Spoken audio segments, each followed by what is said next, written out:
আসসালামু আলাইকুম। কারাগারে আল্লামা মামুনুল হক সাহেবের সাথে কি হয়েছিল, ঠিক আছে, তার বিস্তারিত আজকের আলোচনাতেই আমরা দেখব।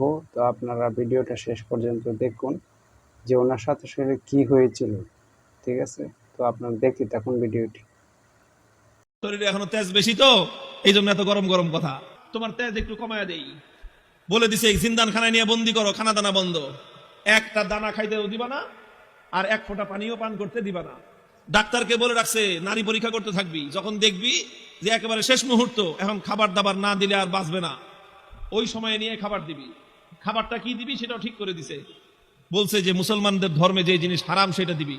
ওলামায়ে কেরাম, আহলে হক, হকের ঝান্ডাবাহীরা যদি হকের উপর অটল আর মজবুত থাকে, আল্লাহর পক্ষ থেকে সাহায্য আসে, প্রতিপক্ষ মাথা নত করতে বাধ্য হয়।